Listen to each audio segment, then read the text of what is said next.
Brothers and sister, saya ingin melanjutkan obrolan kemarin tentang pasangan hidup yang terbaik. Menemukan pasangan yang baik atau yang serasi itu penting banget dalam hidup. Karena dengan bersama pasangan maka kita akan lebih dapat banyak kemudahan atau kesenangan dalam hidup, enjoy gitu.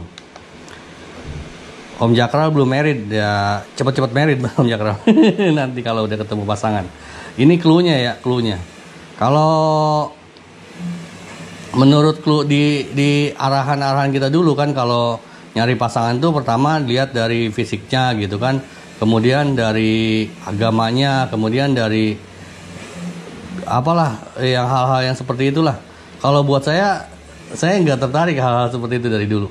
Saya lebih seneng yang prioritasnya adalah ketika mencari pasangan, yang prioritas pertama adalah dia mau nggak sama kita. Itu yang paling penting. Bukan masalah dia anak siapa, kemudian punya apa, nggak penting itu kalau buat saya sih. Yang penting adalah dia mau atau enggak gitu. Karena dalam hidup ini saya meyakini bahwa hidup ini perjuangan, dan hanya orang-orang yang mau yang nanti akan bisa melewati perjuangan itu. Gitu. Untuk pasangan dalam permainan, saya senang main tenis. Saya contohkan untuk juara dunia tenis, pasangan juara dunia tenis terbaik pada masanya itu Bryan Brothers. Tom Bryan sama Bob Bryan sama Mike Bryan. Itu Bryan Brothers itu saudara kembar gitu, saudara kembar. Itu susah sekali untuk ngalahin Bryan Brothers itu, bahkan juara-juara dunia gitu kayak Roger Federer, Rafael Nadal, Djokovic, wah akan sangat kesulitan untuk menghadapi Bryan Brothers. Walaupun Federer juga pernah ngalahin Bryan Brothers waktu di Olimpik, dia pasangan sama Wawrinka. Tapi itu amat sangat jarang karena Federer sendiri interestnya itu main single, bukan main double. Main double itu sekali-kalinya itu waktu, bukan maksudnya dalam kejuaraan gitu, waktu di Olimpik aja gitu.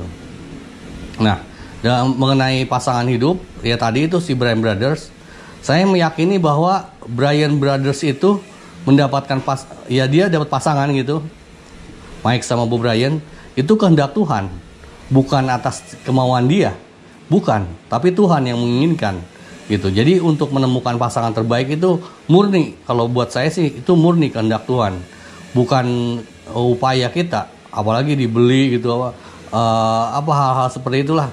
Ya kita yang kita perlu upayakan dalam hidup kan, dalam video-video sebelumnya saya sering sampaikan bahwa yang penting dalam hidup itu kita meningkatkan skill dan menemukan kita maksimal kemampuan terbaik kita dalam hidup itu apa, itu yang kita maksimalkan sehingga bermanfaat untuk orang lain. Dalam proses pencarian untuk menemukan karakter kita, style kita, di mana kita paling berkontribusi kepada masyarakat itu, mungkin kita akan mendapat pasangan, dan itu murni kehendak Tuhan, bukan keinginan kita. Gitu. Ketika mendapatkannya, syukuri dengan penuh rasa syukur. Harus kita amat sangat berterima kasih karena Tuhan tuh yang menginginkan, bukan kita gitu. Kalau menurut saya begitu. Jadi untuk menemukan pasangan terbaik itu tidak perlu ngoyo. Om Jakral mungkin sekarang belum married nih. Santai aja Om. Kalau Tuhan menginginkan, selama Om Jakral di jalan yang benar, terus Om Jakral menemukan, udah jangan khawatir. Tuhan memerintahkan kok, merintah semua manusia itu untuk married, untuk menikah, karena dengan itulah kita akan teruji, akan dites gitu dalam hidup. Tes paling berat dalam hidup itu kan itu dalam keluarga Om Jakral gitu. Itu penting banget gitu untuk kita pahami bersama.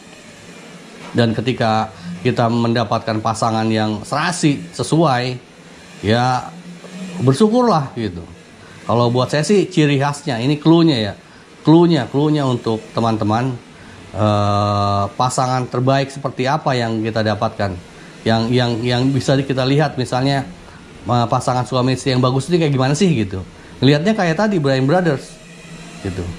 Jadi keluarga yang bagus itu, suami istri yang bagus itu adalah suami istri. Kalau kata Marilyn Monroe kan katanya, Anda bisa mendapatkan hati wanita dan akan mendapatkan apapun yang Anda inginkan jika Anda bisa membuatnya tertawa gitu. Sebenarnya kalau menurut saya sih Mbak Marilyn itu sama aja, lelaki juga begitu. Lelaki juga capek loh untuk melakukan sesuatu, berusaha, berinisiatif. Kok upayanya nggak dihargai gitu. Itu melelahkan sekali, dan itu hanya memungkinkan untuk bisa dinikmati jika dia dapat pasangan yang serasi. pasangan yang setujuan hidupnya gitu.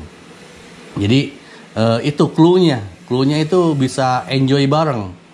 Kalau nggak enjoy, tadi juga Om Jakral di video saya mempertanyakan, kok bisa ya? Kenapa ya? Ladies udah punya pasangan tapi suka narsis di Facebook, di medsos kayak gitu. Mbak Devi udah menjelaskan bahwa pada umumnya sih ya memang kalau harta tuh nggak bisa dipungkiri ya, wanita itu memang butuh harta, tapi kalau fisik ya menyesuaikan diri gitu kan Mbak Devi ya. Kemudian yang penting adalah dia tidak menyalahi perintah Tuhan begitu kan. Kalau saya meragukan Mbak Dev, karena kalau pengalaman saya, leader Anda kan lelaki, leader wanita itu lelaki.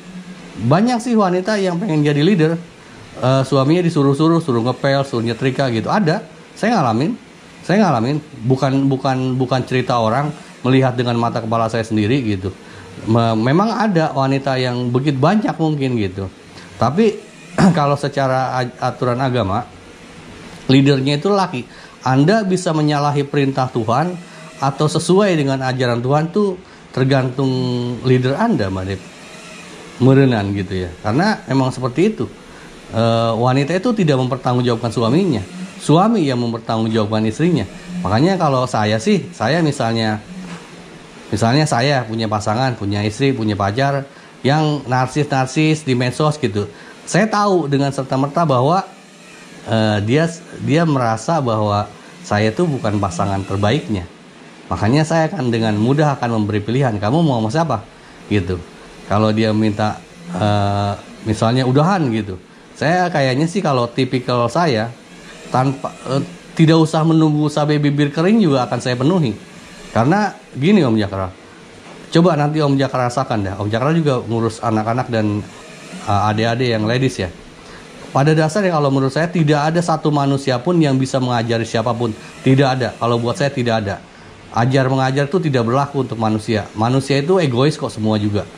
Manusia itu hanya akan belajar dari pengalaman hidupnya sendiri.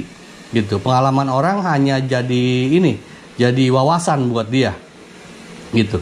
Jadi ketika misalnya adek cewek pengen apa kemauannya turutin aja, sok nanti dia dari pengalaman hidupnya akan belajar, walaupun pengalaman tuh kadang emang sangat menyakitkan loh, mungkin bakal merusak hidupnya seumur hidup, tapi memang hanya dengan cara itu kayaknya ya, hanya dengan cara itu manusia bisa belajar.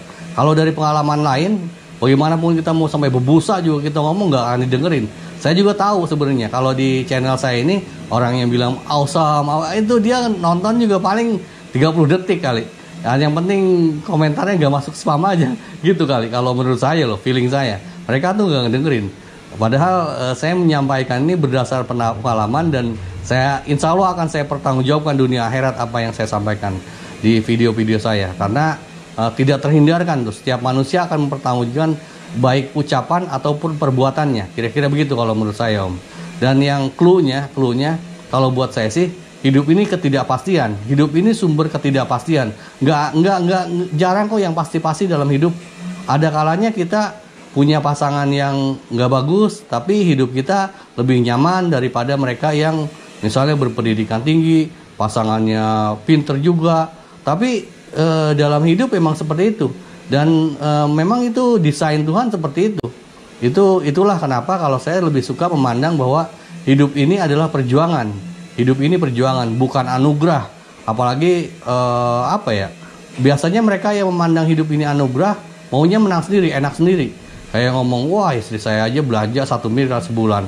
Dia nggak peduli, masyarakatnya jangankan mau belanja 1 miliar, dapat duit 10.000 aja susahnya setengah modal itu.